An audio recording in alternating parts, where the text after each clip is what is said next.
Next up, we've got another Mint Mobile question. What do we have? Hey, John, this is Nader. Huge fan since the AMC days. I really appreciate everything you do. My question is regarding the MCU. And do you feel that at one point it will start to oversaturate the market, in a way feel that there's an end or a completion to it at a certain time and point? Thanks, and keep on doing the thing you do. We will keep doing the thing we do. Thank you so much. All right, Amy, you were alluding to this earlier about how Marvel seems like it's just kind of like chugging along. There's so much momentum here. Is there an end in sight? Are people fatigued by Marvel films? Do you think they're going to slow down at some point and give us an end date? Not in the near future, I don't think. I mean, look at the re-release of Spider-Man is still making money. And it did so on $3 day. Yeah. Like, that was insane, the numbers it pulled in. No, clearly the interest is still here. Now, maybe down the line, I feel like we'd have to have like 3 real flops, and not critically beloved, but actual box office. People are burning out on these. People are not going to see them. Because you even have something like Thor that got a little more mixed reviews, but people went and saw it. Yeah. It made Gangbuster numbers. almost 800 million. Exactly. So many casual fans love that film, right? Everyone I talked to who's not a huge comic book person was like, that movie is great. All of your opinions are trash, Chris. And I was like, hey, that's fair. I mean, we got 2 people sitting here in She-Hulk shirts. Like, granted, those aren't maybe not official branded property, but, you know, as long as they're bringing Those in... are She-Hulk with an O. Yeah. it's actually Hulk Hogan. You just can't see the mustache right now. She-Hulk. They ran out of orange, so they made it green. Yeah. Yeah, your She-Hulk shirts. But no, I feel like every character they bring in, someone's loving them, someone's buying merchandise. Why would they turn off the money printing machine unless it stops printing money? Ooh, well said. Rob, how are you feeling about it? Well, I mean, look, I think Infinity War and Endgame are 2 of the most entertaining fantasy films ever made. And if you watch them together, it's a wild 5 hours of entertainment. Even if you know, and I think the lead up to that was, for the most part, even bad Marvel, like, or not bad, but lesser successful Iron Man 2 and Thor: The Dark World and Incredible Hulk were the weakest for me. But even those movies are better than 90% of other fantasy or science fiction films, and I enjoy watching them. I enjoy the characters. I enjoy the actors that are portraying those characters. I do feel that right now Marvel is sort of, it's not that it's even treading water, it's all over the place. And I think that, you know, Kevin Feige has said, well, the multiverse saga, I think the multiverse saga is it's too big. And I understand why they're doing it, but it's not because anything can happen. You know, ultimately, what are the stakes in the multiverse? You can go get somebody else from a different reality. If Reed Richards gets killed in this reality, we'll bring him in another reality. And I was watching Doctor Strange, and I really liked the first Doctor Strange. I love Benedict Cumberbatch playing Doctor Strange, but I felt Multiverse of Madness was surprisingly not, when it was over, I'm like, that was all right. You know, it's fine. But it had no ramifications for me. Yep. I walked out of that theater, it should have left me pondering the universe. I thought it was going to be a linchpin film. I did too. And the same was true of Loki. You know, when I watched Loki, it seemed like the end of Loki, the series, when you're watching all the realities branching off, that it was apocalyptic, and there's been no ramifications. Arishem the Judge coming to Earth, you know, who cares? Yeah. There's all this stuff that's happening, and it's not leading anywhere. It's going off in all these different directions, and I'm waiting. That's why I'm hoping that Wakanda Forever also has this earthly conflict that I'm interested in, seeing Wakanda and this new realm that we haven't seen. Are they going to talk about ramifications? I mean, Wakanda is the de facto leader country of now the world, and I'm hoping that Wakanda Forever, I guess I'm asking a lot from it, but will focus the Marvel Cinematic Universe into a direction we need it to go. But maybe it won't.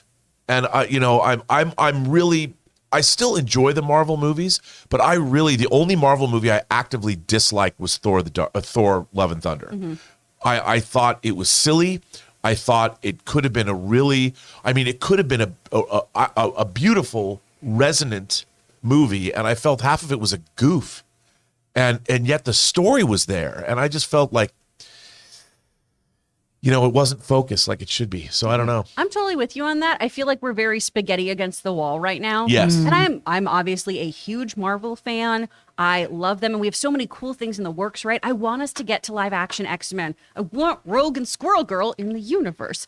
I want all these things to happen, but right now it does feel like some of the fan theories and like expectations of what these movies should be are a little more interesting than what's being executed, right? When people were showing like Wanda's big change into the Scarlet Witch times up with that big spike in Loki for the timeline shifts, I was like, oh my gosh, that's going to be wild if they were that nuanced and are connecting those shows. Oh my gosh, it's going to be so wild if Multiverse of Madness is this big over-connecting thing. And I think that's the only thing that could really tire audiences out about Marvel is if it continues to be, I don't understand what the ramifications are. It seems like we can just destroy entire cities, kill characters, do this, and they always come back, which is a trope in comics. I'm not going to Sure. poo-poo that. That happens all the time.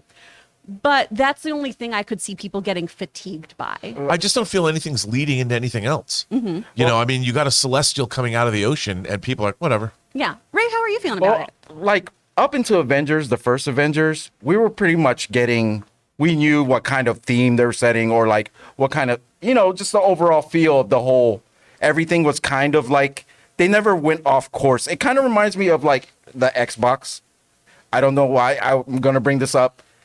If you got an Xbox earlier, you just had to be an Xbox fan, a Halo fan, and then they got Game Pass, just like they got Disney Plus, and it feels like Disney Plus was their outlet of trying new things to try to get different sorts of people watching their stuff. Like it's not on the same road anymore. It's like they're trying different things.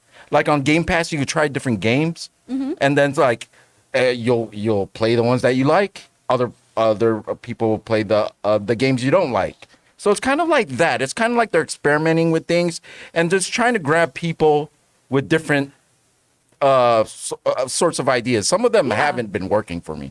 No, Like Thor: Love and Thunder, it just didn't work for me. I meant Same. WandaVision was completely different from what we've seen before, but that one worked. I mean, I liked all the other stuff, Moon Knight and all that stuff. It's everything's different right now, but I think in a good way. Yeah. Other people don't like it, but I think it's in a good way. It'll eventually come together. Well, and that's well said too, Ray, because not everything is made for every single person. And that's fine. And I do like that Marvel's experimenting kind of with genres within their stuff. Does DC sometimes do that a little better? I think they do sometimes. But it's interesting to see how they're kind of playing in their own sandbox and trying to expand the universe. So, But also when you see, like you brought up DC, you see a show like Peacemaker, which exists within the DCEU, but it's hilarious. Feels so different. Feels so different, Yeah. but yet it also still feels like it's part of it somehow. Exactly. And I feel like I'm watching, as much as I want to love these Marvel shows, I go into everyone wanting to love it. And I want to love She-Hulk, and I want to love Hawkeye. But, Hawkeye felt also very sort of, in a way, strangely unfocused and inconsequential. I mean, I just didn't buy the idea that Hawkeye could have solved this problem in an afternoon.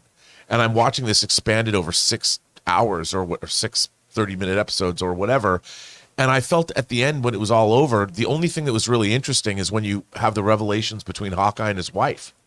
And I'm like, why did I watch this show? I don't know. Christmas in New York, it's hard to get stuff done. That's true, I guess so. Bustling. It's bustling in that city. I mean, how many times in my life have I been like, this should be an afternoon, and then it takes 6 episodes true. of my life? Like that's just relatable. Moon right Knight, there. too. Moon Knight ultimately was a huge disappointment for me. What? It was okay. I didn't feel like liked they it. stuck the landing. I felt like we needed like 3 more episodes. Stop doing It these wasn't. short episodes. It wasn't. The show wasn't. I mean, they used a later iteration of Moon Knight, and they never really dealt with what was really going on in that show. I mean, they've got Egyptian gods running around eating people's souls in Cairo, and no one seemed to care. Mass casualty event. Well, there's your answer right there. They're going to need to do another Moon Knight to explain that. So the you go. MCU is not going to die you in go. the near future. Well, gonna say, that's true. I feel like Marvel's got some legs, but the question is for you guys, right? Do you see a definitive end to the Marvel Cinematic Universe anytime soon? Do you think this is going to just keep going and going and going forever? It's the Energizer Bunny of comic book franchises. Let us know your thoughts in the comments down below. Hey guys, we want to thank one of the sponsors of today's video, HelloFresh. With HelloFresh, you get farm-fresh, pre-portioned ingredients and seasonal recipes delivered right to your doorstep and completely ready to prepare. Skip trips to the grocery store and count on HelloFresh to make home cooking easy, fun, and affordable. And that's why it's America's #1 meal kit. And guys, I know we are always looking for ways to save some money. In fact, HelloFresh is 25% less expensive than takeout, and it's even more cheaper than going to the grocery store too. And HelloFresh isn't just for dinners. Shop HelloFresh Market for quick breakfasts, wholesome snacks, and even desserts. You'll find everything you need to satisfy your cravings without stepping a foot in the grocery store or mini mart. Listen, you know, I've told you guys before, Ann and I are both working professionals, so finding time to eat healthy and eat together is often challenging. But I'm telling you, these HelloFresh meal kits have made it easy to eat a lot healthier, it's less expensive for us, and we have a blast. And there's nothing like feeling like a chef when you put the final product on the plate. So right now, go to HelloFresh.com/Campea16 and use the promo code Campea16 for 16 free meals across 7 boxes and 3 free gifts. That's HelloFresh.com/Campea16 and use the promo code Campea16.